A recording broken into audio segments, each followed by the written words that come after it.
Good stuff. Cool. Well, yeah, thanks for the reminder on that.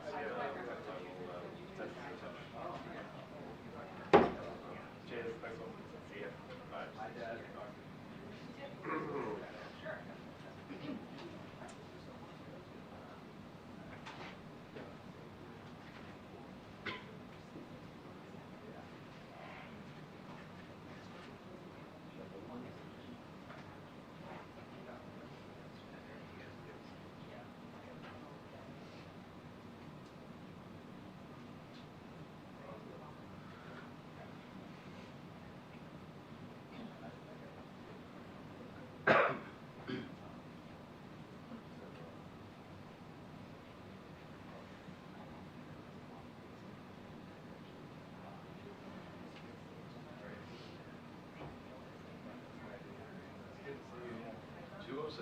Fun over the weekend. Good to see you.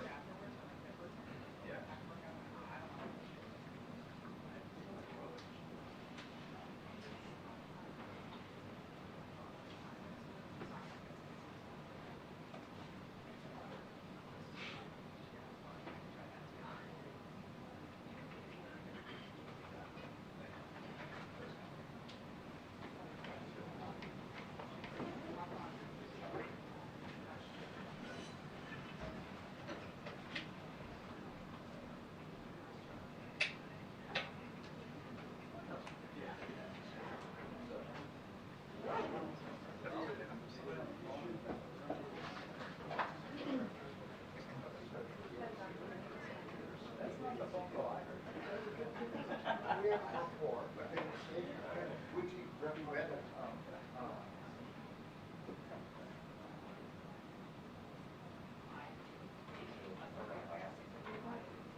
You like my time?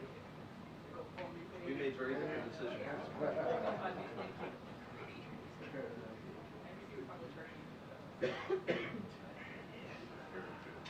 Attention, the press briefing will begin in 2 minutes. The press briefing will begin in 2 minutes. Thank you. It's a little tricky. Yeah, I just want to say though, I could go either way on it. I think what I wrote is accurate, but I think it's a little more nuanced than that. I was trying to keep it simple. Wayne.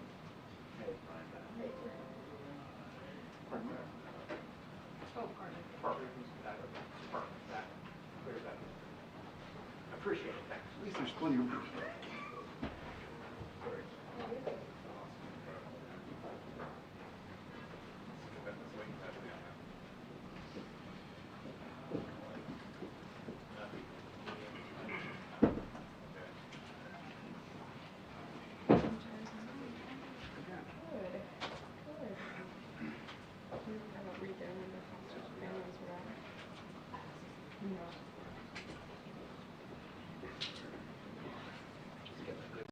You've got nothing but good stuff. Thank you. That's the right answer. That's my Standard at the answer, ready everyone. at the ready answer. It's a good one. Thought I had them outside. There you go. Second place. I didn't get the memo. Okay.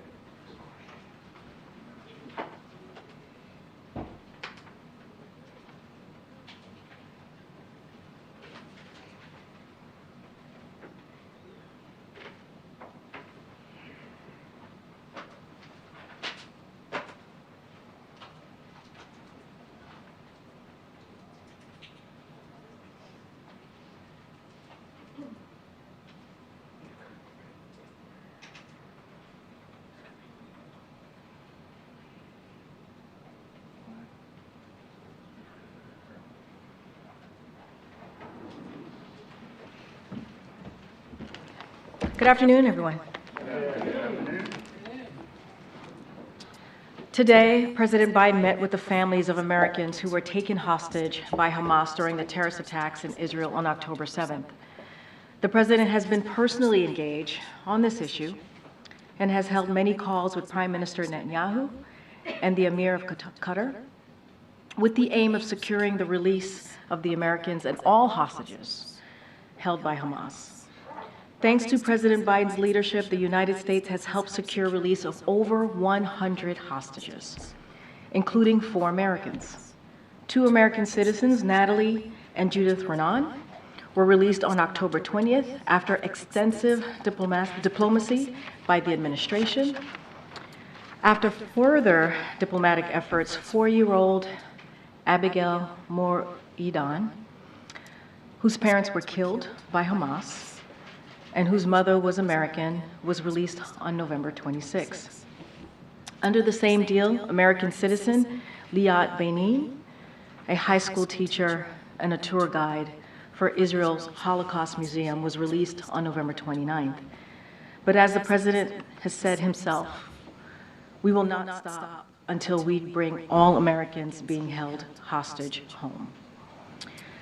As you all heard the president say yesterday, the American people will not walk away from Ukraine in its battle for freedom against tyranny. Yet, Speaker Johnson has said the House will leave tomorrow without fixing the border, without funding Israel, without funding urgent needs in Ukraine. That would embolden would-be aggressors around the world. The world is watching what congressional Republicans do. Moscow, Beijing, and Tehran. They're all watching. House Republicans should not go home for the holidays when there is vital work to do for the security of the United States and the world. Now, across the country, we've seen unprecedented attacks on women's freedom to make their own health decisions. States have imposed dangerous abortion bans that deny women access to care and threaten to criminalize doctors. As the president said, this should never happen in America, period. Today, the Supreme Court has agreed to review the Fifth Circuit's decision on mifepristone, which threatens to undermine the FDA's scientific, independent judgment and would reimpose restrictions on access to medication abortion. President Biden and Vice President Harris will continue to fight to defend women's ability to access reproductive care. Now, today, Vice President Harris convened 100 state legislators to announce our Safer States initiative to reduce gun violence and save lives. This is the largest ever White House convening of state legislators to discuss key actions to end the epidemic of gun violence. As part of today's convening, the Justice Department introduced 2 model laws for safe gun storage and reporting of lost and stolen firearms. Both of these measures are proven solutions that will save lives. Protecting communities from the threat of gun violence requires action at the federal level, at the state level, and at local level. That's what today's meeting is all about, and that's what the Office of Gun Violence and Prevention is working on every day. Yesterday, we learned consumer inflation fell to 3.1% last month, down 2/3 from its peak, and today we learned producer inflation was flat last month and less than 1% over the last year. Prices are down for eggs, milk, toys, and TVs. Gas prices are down by $1.90 from the peak after Putin's war began, and wages are rising and higher than before the pandemic. We have more work to do, of course. President Biden is fighting to lower costs by taking on big pharma, strengthening supply chains, and cracking down on price gouging by banning hidden junk fees.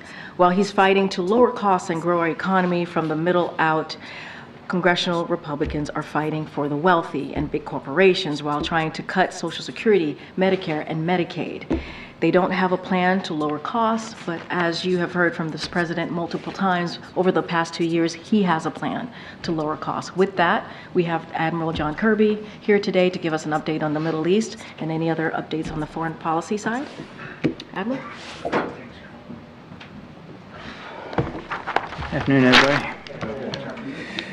Hang on a second, let me button my jacket. A little propriety, John. Yeah, sorry. I haven't eaten that much. Just on the, to add to what Karine said about the visit of the families, I would only add that the president was very grateful for the time that they afforded him. And he was moved by their stories, by the love they feel, by the hope that they still harbor.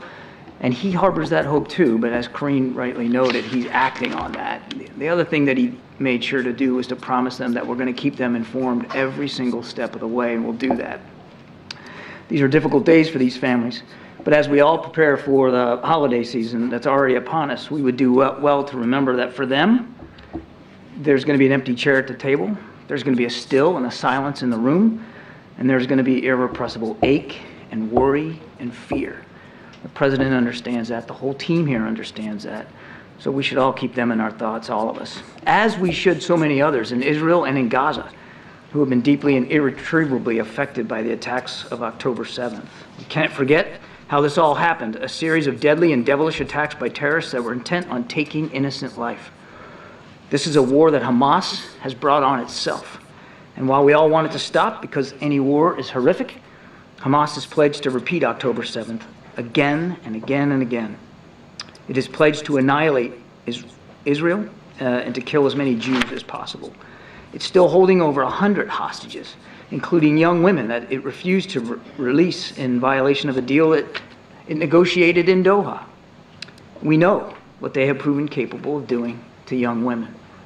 So, while we all want the war to end as soon as possible, to stop the human suffering and to establish conditions for an enduring peace, something that the president and the entire team continues to pursue, a unilateral ceasefire with a terrorist group like Hamas is not the answer. As the president has said, Hamas could release the hostages today. They could surrender all those responsible for the October 7th attacks and lay down their arms, and the war would stop immediately. If they really cared about the Palestinian people the way they claim to, they would do this. That they haven't done it, I think, speaks volumes. For our part, on the other hand, we are working every day to bring in as much humanitarian assistance as possible to the people of Gaza and to reduce civilian harm. As we speak, Our team is working with the UN and with the Israelis on corridors to facilitate the flow of aid and on brief daily pauses to allow people to get access to the assistance. I don't want to go into those details right now, but Jake Sullivan, who I know you know is traveling in the region, he'll likely have more to say about this when he's in Israel tomorrow, as will David Satterfield and our whole team that are working these issues on the ground. We have also worked to get the crossing at Kerem Shalom open for inspections, increasing the throughput of aid, and we have urged the Israelis to allow aid directly from Israel through Kerem Shalom, through that crossing into Gaza. The Prime Minister of Israel has said today that this is likely to move forward, and that will be another topic of Jake's meetings. This will be the first direct entry to aid from Israel into Gaza since the 7th of October, so it's not insignificant. Of course, Jake will also discuss the next phase of the military campaign and efforts to be more surgical and more precise and to reduce harm to civilians. That is an aim of ours, and the Israelis say it is an aim of theirs. But it's the results that count. The President yesterday reflected the reality of global opinion, which also matters. Our support for Israel is not diminished, but we have had concerns, and we have expressed those concerns about the prosecution of this military campaign, even while acknowledging that it's Hamas that started this, and it's Hamas that is continuing it. Jake's visit tomorrow follows the President's call with Prime Minister Netanyahu on Friday, where they spoke for over an hour, and in some detail, about the coming weeks and what we hope and expect to see. And I'm not going to get ahead of the conversations that Jake will be having, but I would like to just say that these are extremely serious conversations, and we hope they'll be constructive as well. I'm almost done. The pending opening of Kerem Shalom is one example of what's to come out of there, but there needs to be more. Jake's visit will be followed by Secretary Austin's visit both to Israel and also to our forces in the region, including in the Red Sea. And one last note, today marks the one-year anniversary of President Biden's Africa Leaders Summit, which last year convened delegations from the African Union and 49 African countries to broaden and deepen our partnership and deliver meaningful outcomes for people across the continent. Over the last year, we've made significant progress on the summit commitments, welcoming the African Union to the G20, closing more than 500 trade and investment deals valued at more than $14 billion, and elevating our work on infrastructure, digital transformation initiative, and diaspora engagement. And this is just the start. We look forward to continuing to build on these commitments and strengthen our relationships with African partners and other organizations going forward. Thanks, Adam. The President yesterday, you alluded to those remarks. He said that Israel was engaged in indiscriminate bombing in Gaza, and that is what had cost Israel international global support. Does the President believe, based on those comments, that Israel's conduct in this war thus far has been in accordance with international law? We have every expectation that Israel will do exactly what they say they're doing, which is to continue to go after the terrorist leaders and to do so in a way that minimizes civilian harm, as I said in my opening statement, as the President said. That's their intent, and it's important that the results match that intent. And so the President was saying yesterday that the results have not thus far matched that intent? He was expressing concerns that we continue to see civilian casualties in Gaza. And again, that we want to make sure that as they work to minimize, that they actually have those kinds of results, that they are able to minimize civilian casualties. And so your colleague at the State Department today said that there was not a formal U.S. government determination that Israel was engaged in indiscriminate bombing. Is the President's comment yesterday, was he speaking to the U.S. government there? He's obviously speaking to donors, but is the U.S. government's position that Israel was engaged in indiscriminate bombing in Gaza? The President was expressing concerns again, as I said, about the civilian casualties that we've seen, and again, it's reflective of our constant efforts to urge the Israelis to be as precise and careful as possible. And again, we know they've stated their intent to reduce civilian casualties, and they have acted on that. I mean, the way they went into the north in a much smaller force than they had said they were going to do or planning to do, by publishing a map online so that people know where to go, by agreeing to additional now daily pauses in the fighting. I mean, they are making efforts and they are taking steps. But we want to see, of course, we want to see more results in that regard. That's what he's referring to. The President in that same fundraiser said that Israel needs to make a change to its government. What exactly did he mean by that? Does he mean Netanyahu has to go? president realizes that that Israel is a powerful, vibrant democracy, and any change in the government is going to have to be determined by the Israeli people. Thanks, I appreciate it. If the president believes Israel is engaging in indiscriminate bombing, wouldn't there be an obligation from the U.S. to put new conditions on military aid? Every bit of security assistance we give any other country always comes with the expectation that the law of armed conflict is going to be respected and obeyed. As I said earlier, we're not going to assess every single airstrike here from this particular podium. That wouldn't be appropriate. The Israelis should speak to their operations, but we have every expectation, as I said to my previous answer there, that they will act in accordance with the law of armed conflict and do everything that they can to match their intent, which is to minimize civilian casualties. But if they aren't, then isn't there an obligation for the U.S. to change the way that it's delivering military aid? That's a hypothetical that I'm not prepared to engage in right now. Hypothetical if he's saying indiscriminate bombing. That's a hypothetical I'm not going to engage in. We have expressed our concerns, the president has, publicly and privately with the Israelis, about the need to reduce civilian casualties, and we're going to continue to do that. I expect you'll see Jake address this too when he's in the region. And on the hostages, is there a concern that hostages could be held in tunnels that are potentially being flooded? Well, some of the hostages come out and said that they were held in tunnels, so it's not beyond possibility that Hamas could be holding at least some of them in tunnels as they move them around, which we have to expect that they'll do.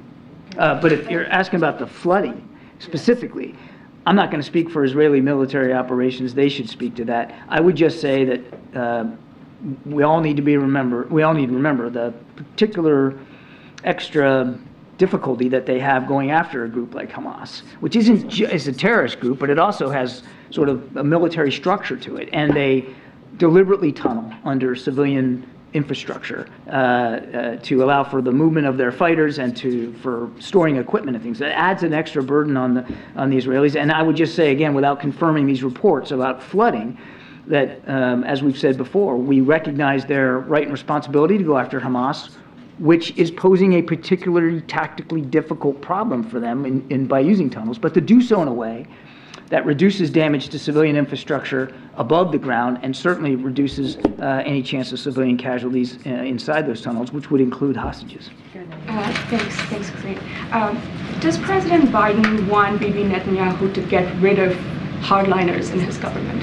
It's not for us to dictate terms to a foreign sovereign government. Israel is a democracy, and the Israeli people get to decide what that government looks like, and they did.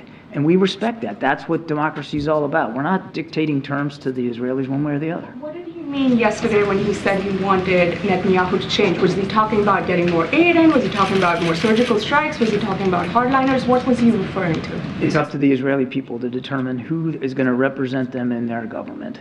The president has, of course, been very candid about some of the concerns that we had about like judicial reform in the country and where the cabinet was going on certain issues.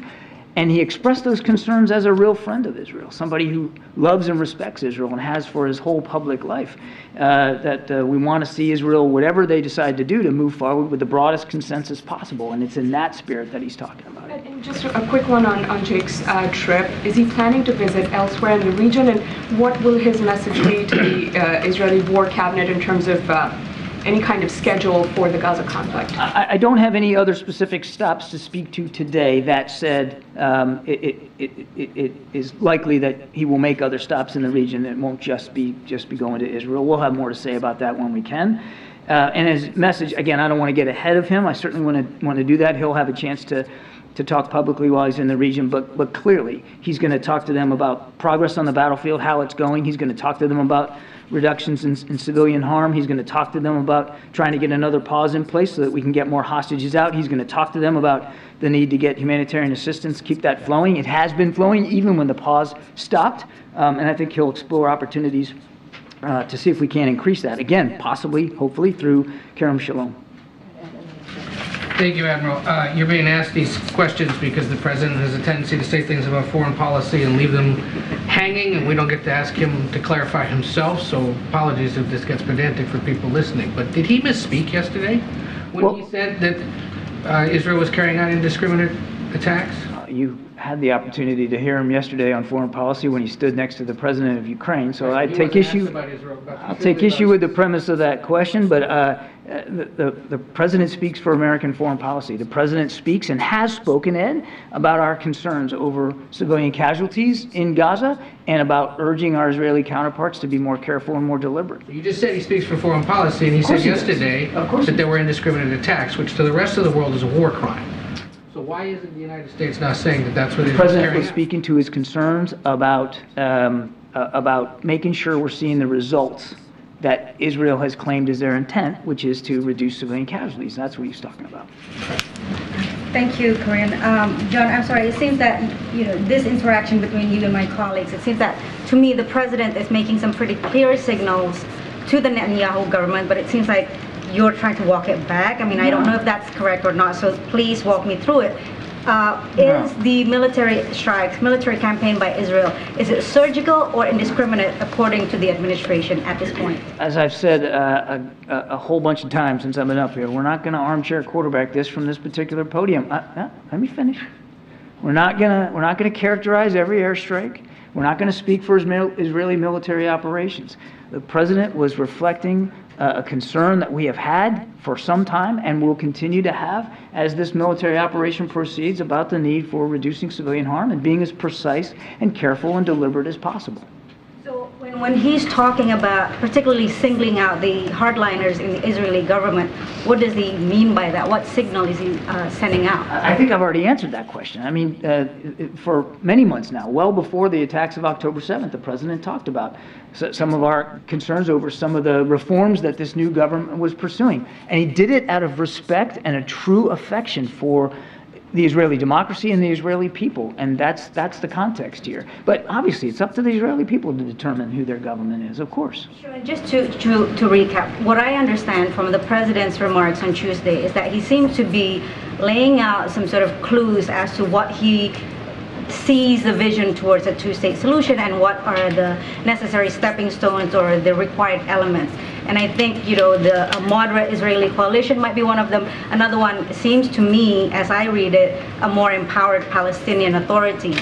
Is my understanding correct? And if so, what would the U.S. administration do to support that? The president doesn't have to lay out clues about the two-state solution. He believes in it, and he's been advocating it now for many, many years, certainly since becoming president of the United States. He still believes that there's a promise there, a vision there, a possibility of a two-state solution, and to do that, to achieve it. And again, I'm not saying anything he hasn't said. In order to get there, you got to have leadership. You got to have leadership on both sides, and both sides have got to be willing not only to lead, but to compromise and to be willing to come to the table and move that forward. Now, he's also said that with respect to Gaza, whatever governance in Gaza looks like, it can't look like what it did on the 6th of October with Hamas in charge. It's got to be representative of the aspirations of the Palestinian people. And that means it's going to require some leadership and some change in the Palestinian Authority. And one last one, I promise.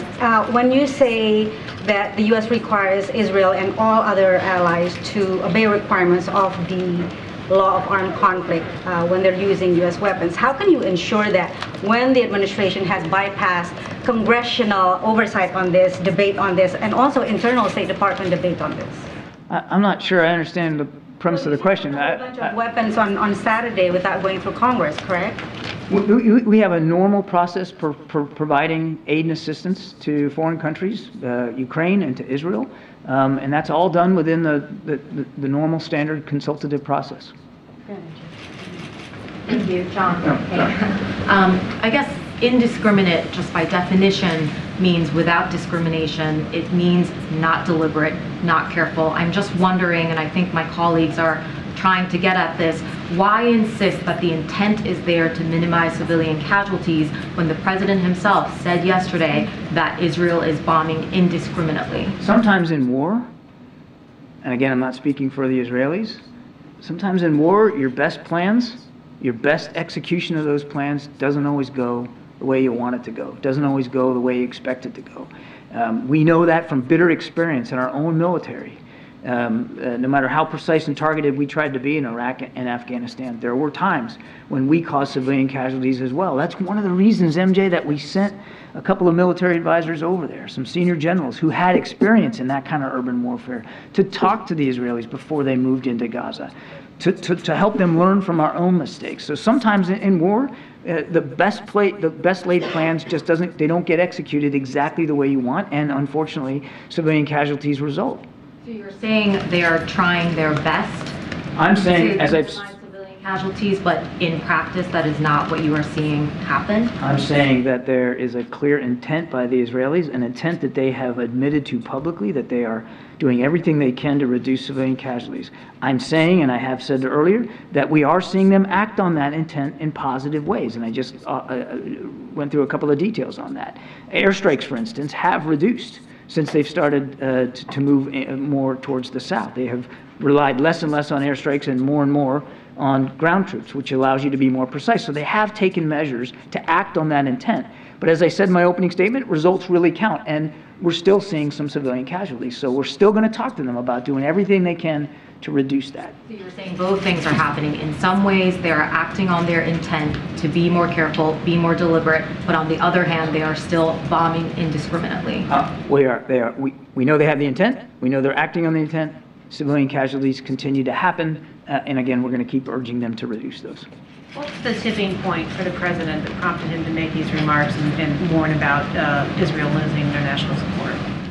This has been a message we have consistently conveyed to Israeli counterparts since the early days of this conflict, mostly through private channels, but we have talked publicly about this. You've heard Vice President talk about it. You've heard Secretary Austin talk about it out at the Reagan Forum. You heard Secretary Blinken talk about it in his now third trip to the region. This is not a new message. We hadn't heard the president talk about it. Was there something specific that prompted him to himself speak out about this? The president is concerned, as he said he's concerned, about the need to reduce civilian casualties. And certainly he's concerned. As a friend of Israel, he's concerned about Israel not losing international support and public opinion for what they're trying to do.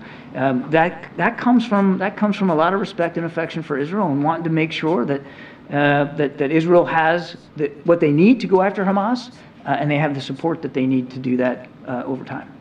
Thank you. I have a question on another subject. The Ukraine aid negotiations. Yeah. If the situation is as dire and urgent as the president says, why hasn't he invited leadership, Senate leaders, to Camp David and said, we're going to stay here until we work something out? It seems like there are a lot of things he could be doing that he hasn't done yet. Well, I won't talk about what we're doing that you're not seeing in the media, but our team is staying very, very closely engaged with members of Congress, both sides of the aisle, as they continue to pursue these negotiations, and we'll see where it goes. Is he willing to let Congress adjourn without calling leaders to Camp David, or somewhere like that for negotiations where they don't leave the room until they get a deal? I won't get ahead of the president's decision-making on this. We urge them to act immediately on the supplemental request. It's that important. You just saw us announce yet another security assistance package for Ukraine here yesterday. There's not too many days left in the year. There's not too many more opportunities to provide security assistance to Ukraine, so it's urgent, and he continues to urge them to act with that same sense of alacrity on this supplemental request. And as he has also said, we're willing to engage in good faith negotiations and to make compromises, because that's required by both sides going forward. Well, wait, does he believe there is more that he can do, other things that he can try to get a negotiated compromise on this issue? The president is working this very hard. The whole team is working this very hard. Thank you so much, Karine. So, John, going back to the two-state solution, we see the president defend this often, but as the main ally and supporter of Israel, we haven't seen him offering to mediate such talks that we know had been halted for almost a decade now. Is the president offering this in meetings with the two sides to mediate, and is he ready to mediate such talks? Mediate such talks on two-state solution? Well, I would tell you, before October 7th, our team was working very hard on normalization between Israel and Saudi Arabia, which was going to be, we still think there's hope here, to be a stepping stone to get closer to a two-state solution. So we were very actively engaged in trying to set the parameters and set the conditions for a two-state solution going forward. Now, obviously, the events of October 7th have somewhat derailed that opportunity. Everybody's focused rightly on what's going on in Gaza, but that doesn't mean we're giving up on that. And another question. Yesterday, the UN General Assembly approved a resolution demanding a ceasefire. What else would have to happen in Gaza for this administration, for the U.S. to agree with a ceasefire? How long can the president afford going support Israel like that, unconditionally like this? As we said, we don't think now's the time for a ceasefire. And in that resolution, there was no condemnation of what Hamas has done, not any, and no expressed support for Israel's right to defend itself. So of course we weren't going to sign up to that. We don't believe a ceasefire right now, a general ceasefire, is the right thing to do, because what it would do is validate what Hamas did on October 7th. It's basically like saying, hey, it's okay. It's okay that you went in there and slaughtered 1,200 people and took a couple hundred of them hostage. It leave them in control of Gaza, which is unacceptable not only to the Israeli people, but to President Biden and this team. We can't go back to October 6th right now. So it's not the time for a ceasefire. We all want to see the war end, and as I said in my opening statement, it could end today if Hamas would release all the hostages, lay down their arms, and surrender up those responsible for the October 7th attacks. Admiral, you've said repeatedly from that lectern that it is not the aim of the U.S. government to tell Israel what to do. Wasn't the President's comments yesterday about the government needing to change, isn't his comments at odds with that? No, not at all, Gabe. All he was doing was expressing, again, what he's expressed to you guys before, concerns about some of the policies that again, as a friend of Israel, he was concerned that the pre-war cabinet had been exploring. But he fully respects that this is up to the Israeli people. And has the President lost some of his trust for Prime Minister Netanyahu over the past few weeks? They have a long-standing relationship. They're going to keep that relationship. They're going to keep talking. I think you can expect that he'll be talking to Prime Minister Netanyahu in the not-too-distant future about what we can do to continue to support Israel. Thank you. Thanks, Admiral. After the president's comments yesterday talking about Israel losing support, the Israeli foreign minister said that Israel would continue its war with or without international support. Do you have a response to that? I'll let them speak for themselves. We're going to continue to support them, and as the president expressed yesterday, we obviously don't want to see them lose international support for what they're trying to do. They have every right to defend themselves. And then also, given his comments, does the president believe that a two-state solution is possible with Netanyahu in charge? The president still believes that a two-state solution is possible. It's a vision. He understands it right now. It can look a little elusive given what's going on in Gaza. But as I said earlier, in my other answer to this, it's going to require leadership, solid, concerted, transparent leadership on both sides to make this happen. Just following up on that question, it doesn't appear right now that there is Israeli buy-in for a two-state solution. So can you just walk through how you get from A to B? We had been working on A to B before October 7th by working towards normalization between Israel and Saudi Arabia, which we saw as a real positive milestone in an effort to try to get closer to a two-state solution. We've been working before October 7th with the Palestinian Authority to try to get them to explore and to advance certain reforms so that they can be seen as more credible and more authentic as a leadership capability there, and so we're going to keep doing that. But if Israeli's leader does not support that outcome, then how do you resolve this? I won't speak for Israeli leaders or their politics. I can just tell you that the president still believes a two-state solution is not only possible, but necessary, and we're not going to give up on working at that. And even with this cabinet, before October 7th, even with this cabinet and with Prime Minister Netanyahu back in office, we were talking to them about moving forward on that. And the first big step we were trying to get to was normalization. And then on Zelensky, really quickly, do you believe that his visit here moved the needle in any way in terms of freeing up aid? Can you just speak at all to I think you'd have to talk to members of Congress about how much they were persuaded or not. I think the president was very convincing yesterday in the press conference, standing right next to President Zelensky, about the need for continued support for Ukraine and what that means not only to Ukraine's national security, but ours as well. Nadia. Thank you. I want to go back to the president's comment on indiscriminate killing. Correct me if I'm wrong, John, but you seem to give the Israelis more of a benefit of the doubt than your own president. You said that the Israelis acted upon your advice. Can you give me an example of exactly where they acted upon your advice in terms of casualties? Civilian casualties are mounting.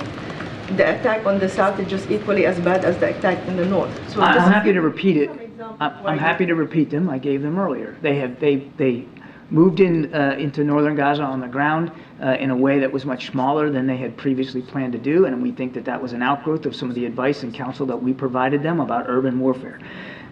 They have reduced the number of airstrikes that they're conducting right now as they pursue Hamas terrorists in the south. They have published online maps of places where people can go or not to go. That's basically telegraphing your punches. And there's very few modern militaries in the world that would do that. I don't know that we would do that, to put a map out there and say, hey, here's where you can go where it's safe, and here's where you shouldn't go because we might be striking there. Those are all good examples. And I would also add, as I said in my opening statement, even when they were operating in the north, they added humanitarian corridors to allow people to leave. They are now talking about additional corridors in the south, as well as the possibility of more daily humanitarian pauses in the fighting so that people can get access to assistance. So you mentioned the casualty numbers is the same. So how could it be translated as all these measures has reduced the number of civilian casualties? Your question was, give me some examples, so I gave you some examples. I think you heard from the president, we're still concerned that there remains civilian casualties happening every day. We're still obviously concerned about that. And as I've said so many times before, the right number is 0. We don't want to see anybody hurt. We don't want to see anybody, any innocent life taken or wounded by this conflict. Thank you so much. Quickly, can I just ask this question, please? Just quickly. You said the phrase "from the river to the sea" has been so controversial in the U.S. Today, the son of the Prime Minister, Netanyahu's son, put it on his social media, "from the river to the sea." How can you explain that? And he said, this is the Israeli flag, "from the river to the sea." So would you condemn You're his asking me writing? to speak for the Prime Minister's son. I'm not going to do that.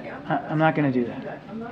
But I'm asking you to comment on this phrase that should be condemned equally. You said that whoever using it is called anti-Semitic. So now it's the Prime Minister's son who's using it. Is this anti-Semitic? I haven't seen that happen. I'm not going to speak for the Prime Minister's son and his social media account. I think you can understand why I wouldn't do that. But look, and Karine's talked about this, that phrase has a certain connotation, which is anti-Semitic. And if you look at that the connotation is anti-Semitic. If you look at it, and I've got it here, I won't read it to you, but I've got the 2017 Hamas manifesto, the one that's so-called softer than the one they wrote in 1988, and it basically says, river to the sea.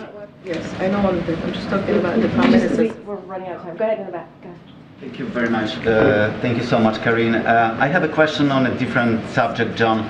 A significant political change took place in Poland as the new government of Donald Tusk was sworn in earlier today. What's President's reaction to this? What changes, if any, are you expecting between Poland in Polish-US relations, especially on Ukraine? And finally, is President Biden going to invite the new Prime Minister to the White House? And I'm not asking about an announcement, I'm asking about intentions. Which is another way of getting an announcement from the podium. Look, Poland's a key NATO ally, as you know. We have a great relationship with Poland, and they have been an extraordinary supporter of Ukraine and of our efforts to help Ukraine in Poland. We have every expectation that the closeness of that relationship and a strong alliance and bond between us and Poland will continue, and obviously I don't have anything on the schedule to speak to today. Thanks, everybody. Thanks, John. All right. Thanks, John. I do want to say to the question that was asked about what the president is doing on the budget and the supplemental. And look, the president was very clear yesterday when he said that he wants to work to find a bipartisan compromise, both in terms of policy and funding in relation to the border. And we are encouraged by the progress being made during yesterday's meeting on Capitol Hill, obviously. The president understands that our immigration system is broken. This is something that has not just this administration, we've seen it in Republican and Democratic administration as well. And that's why on his first day, he put forth a comprehensive piece of legislation to deal with immigration reform. And so, look, the president has asked Congress for resources to take more action at the border. His supplemental request would allow us to do a couple of things. hire 1,300 more border agents and 1,000 more law enforcement officers to go after fentanyl, install more drug detentions technology at the border, hire more immigration judges and asylum officers. So we look forward to continuing those conversations. And as you know, you've heard me say this multiple times. You've heard from our OMB director, you've heard from Jake Sullivan, the National Security Advisor himself. We've talked about how the Office of Leg Affairs have had conversations upon conversations for months now with Congress about this. So, and also, we've said that, and the President said this himself, he's been in touch regularly with congressional leaders and his staff, as I just mentioned, on negotiating on his behalf. So we are going to focus on that. We appreciate, again, encouraged by the progress that's been made, but we're certainly not going to negotiate from the podium. Go ahead, Zeke. Thanks, great. On those negotiations on Capitol Hill, some of the items up for discussion, the policy changes the President alluded to, would severely curtail asylum in the United States, in some cases titling policies beyond where they were under his predecessor, whose immigration policies he was sharply critical of, and in some cases even beyond that. Why is that acceptable for the President, who was so critical of his predecessor's immigration policies? Look, I'm going to be careful. I'm not going to negotiate from the podium. I'm not going to get into whatever policy discussions are happening right now. We're going to be continuing our regular conversation with congressional leaders, as we have been doing for months. Just not going to get into parts of this right now.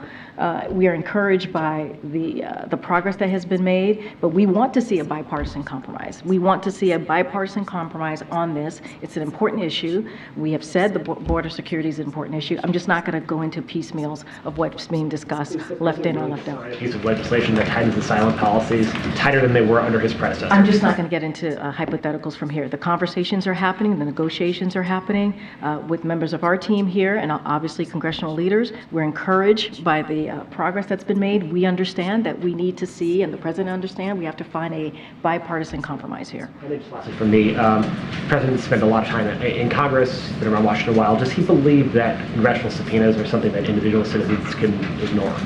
I'm just not going to speak to that. Just not. Why not? Why not? You want to be more specific on your question? He's a former senator. He's issued subpoenas in his career. Does he believe that subpoenas have to be complied with? I'm just going to have you speak to the White House counsel on this. I'm just not going to speak to that. Okay. Two things.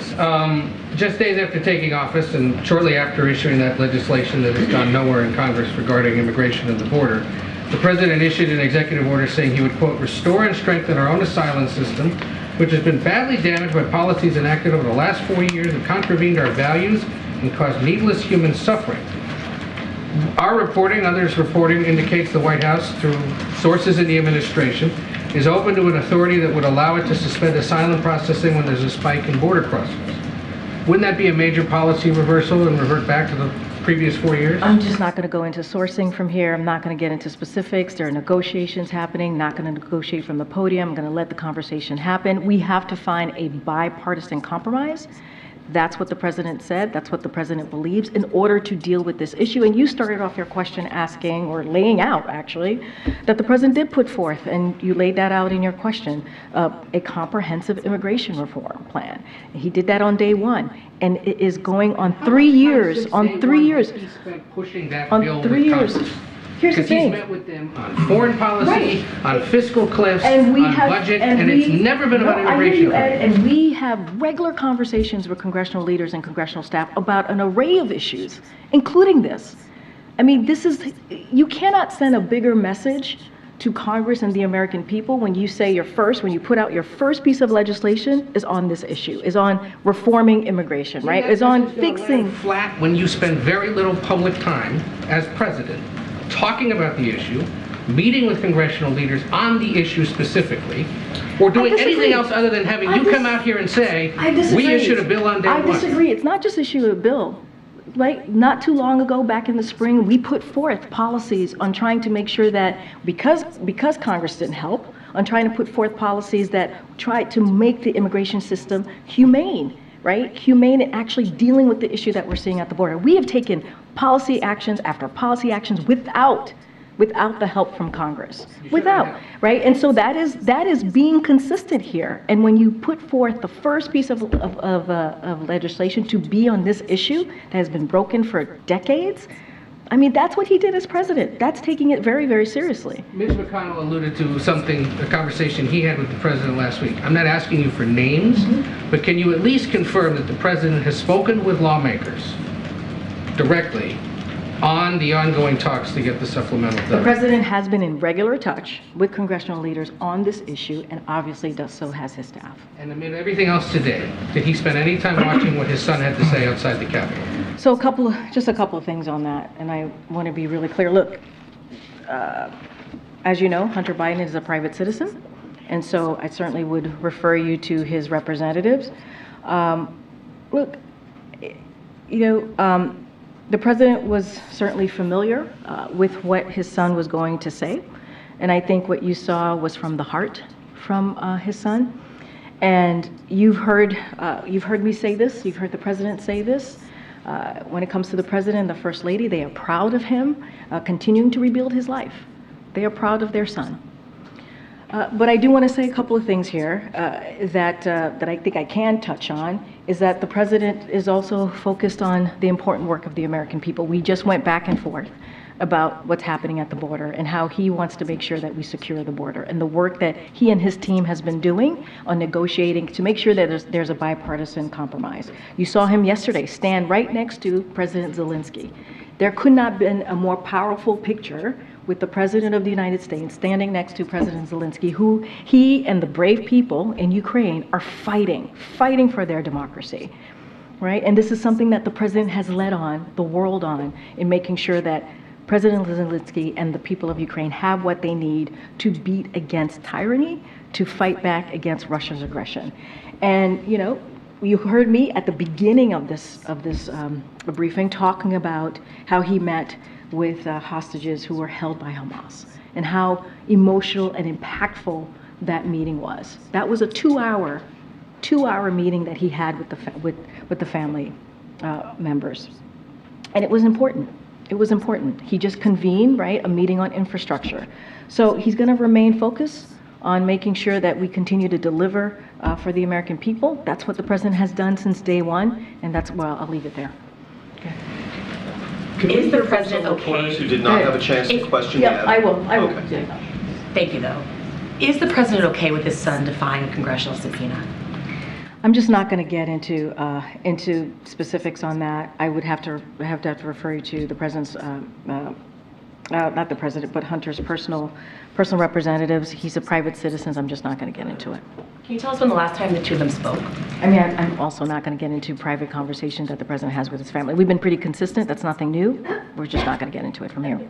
Republicans say that they have to take this vote, formalizing an impeachment inquiry, because the White House is stonewalling them. What's your response to that? The White House is stonewalling the House Republicans who have been really pushing this impeachment without any evidence, without doing this political stunt. I mean, that's what they've been doing over and over again.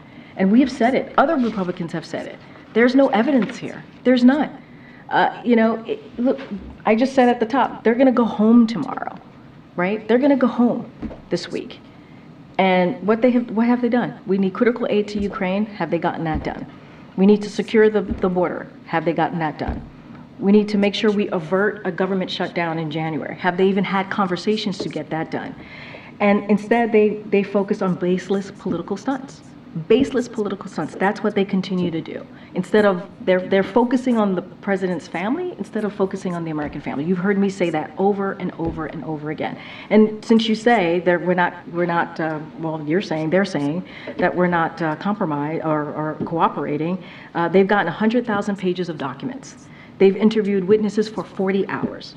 And those documents and those witnesses, things that they asked for, have actually refuted their false allegations over and over and over and over and again. Instead of doing the work of the American people, they're doing this. They're doing political stunts. And we've been very clear about that. I'm just going to go to the back a little bit. I'll come back. Go ahead, Rob. I haven't called you in a while. Okay. No, you haven't. Thank you very much. You just said the president was familiar with what his son was going to say today. Was the president involved in drafting it, discussing it? Did he offer advice? I don't have anything else to add. He was familiar. I don't have anything else to add. Okay, and you asked what the president, what his stance was on people who defy congressional subpoenas. In 2021, he was asked that question specifically, and said that he believed the Justice Department should prosecute them. Is that still his position for people? I don't have anything to add to what you have, what you just quoted me from the president. I just don't have anything to add. Anybody else? Okay, Gary. Thanks, Karine. As John mentioned in his talk, where today is the 1-year anniversary since the U.S.-Africa Leaders Summit, and the White House put out a fact sheet listing some of the actions that have been taken, including high-level engagement, which included the vice president, but it did not mention any announcement about the president's visit to Africa, which he told leaders he would do. Is that still a priority for this president, given that there's only 1 year left of this administration? Yeah, it is still very much a priority for this president. He strongly wants to go to Africa, has obviously has strong desire to go to Africa. And let me just say, it's been unprecedented number of 17 of his cabinet members and other principal has traveled to the continent to talk about meaningful exchanges, right? To talk about how we can work together. And so I don't have anything to announce at this time, but obviously he takes that very seriously. He does have a strong desire to go to Africa. Let's not forget, a year ago there were 49 leaders from the continent here, and it was also an unprecedented summit. And so we are way ahead in what we said we were going to deliver on in those conversations and coming out of that summit. And so, yes, will he go to Africa? He has a strong desire to do so. We just don't have anything to announce at this time. I mean, as the administration continues to work on those commitments to Africa, it also has been applying a lot of pressure to Uganda over its anti-homosexuality bill, which includes visa bans, AGOA being restricted. But as that's happening, there are other countries that are drafting similar bills. Is the White House concerned that this is going to undermine the momentum of this pressure being applied to Uganda over this bill? I mean, look, the president is always concerned on any type of human rights violation, any type of legislation or actions that's going to certainly go after underrepresented, communities. He's always going to be very clear about that. Always going to have those very straightforward conversations. I can't speak to other countries, right? I don't have the specifics on what exactly that they are speaking about or changes that they want to make. But just like we've been pretty clear about what Uganda is doing and spoken very forcefully, we're going to continue to do that. Again, the president has, when it comes to human rights, the president has always been very clear, has had those conversations with leaders of countries, and he doesn't hold back. He doesn't hold back. Go ahead, Zol. Thank you. So Senator Durbin today also said that he had been in contact with the White House and that the White House was vaguely considering a policy similar to Title 42. Is there, if it's the difference between passing aid for Ukraine and not, is there any scenario where the president would support and the White House would support these proposals by Republicans that are also backed by Donald Trump and Stephen Miller? I really can't get into hypotheticals from here. I can't negotiate from here. They're having conversations right now. Don't want to get ahead of that. Want to let folks have those conversations. We know and we understand, the president understands, he said this, that we need to come, in order to get this done, there has to be a bipartisan compromise. We have to find a bipartisan compromise. I'm just not going to go into... His statement, though, even saying that he's open to compromise, that came after some of these proposals were outlined. That came after Republicans said what they wanted here. Nationwide expedited removal, authority for expulsion. So even just him saying that he's open to compromise, does that not mean he's open to compromise? This president has signed more bipartisan legislation than any modern day president. He has, right? You've seen him taking historic action on a few bipartisan issues, right? Let's think about the budget deal, right? That was done in a bipartisan way. So it's not just this. we understand in order to come up with a compromise and get things done on behalf of the American people, you have to find a bipartisan way to do that. And so that's what I'm saying. I want to be really mindful. There are negotiations literally happening.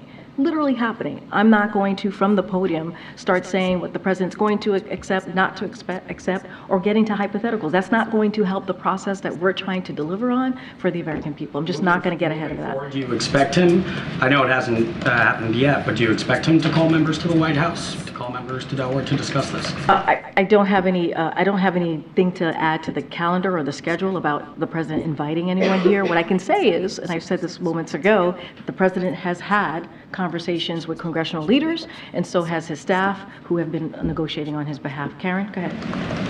Oh, no? Oh. Well, I mean, I guess I have a question for Kirby. No, it's okay, John. No, good, John. Can I jump back in? I was trying to call on people I hadn't called yet. No. Trying to keep my word here. The president announced the $200 million security assistance package yesterday for Ukraine from the presidential drawdown. How many more times does the administration anticipate that they can turn to that before the end of the year? How much money is left in that at this point? It's a really good question. Look, we have roughly about $1 billion left in the replenishment authority. And so just to give a little bit of background on what that is, it is the process by which the DoD buys new weapons and equipment from American manufacturers to replace older equipment we are sending Ukraine, a process that is supporting manufacturing jobs across our country as DoD has jump-started and expanded production lines to support Ukraine. So $1 billion left. Approximately 96% of replenishment funding has already been used, and the Department of Defense is preparing to allocate the remaining 4% this month. So that's what we're looking at.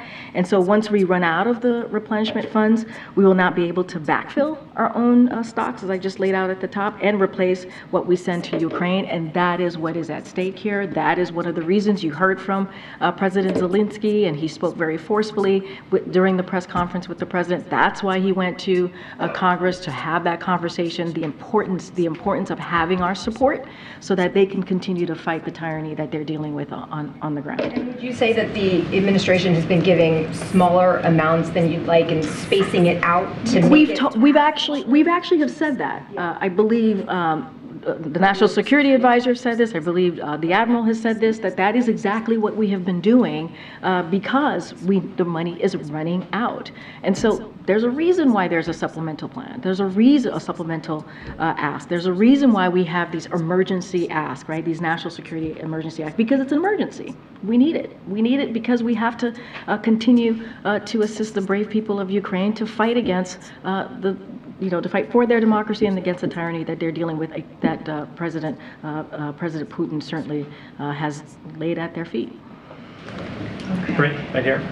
Okay, thank you so much. I was going to call on you. You were. Yeah, okay. Thank you very much. Is it likely that any legislation that gets to the president's desk that extends military funding for Ukraine includes policy changes as it relates to immigration, U.S. immigration policy? Look, negotiations are currently happening. Not going to get into hypotheticals from here. I know, but is it likely? Which is a hypothetical. I'm going to let the negotiations happen. Not going to get into specifics from here. I'm going to let the negotiators do their work. And once we have once there's something to share, we will share that. President Zelensky spent a full day here in Washington yesterday. He had an all-senators meeting. He met with the House Speaker. He met with the President. No minds appear to be changed as a result of all of the meetings that he had. So what did he accomplish by coming here to Washington? Well, negotiations are still happening. So we'll see. I think, President Zelensky has made multiple trips here before. This is someone who speaks passionately.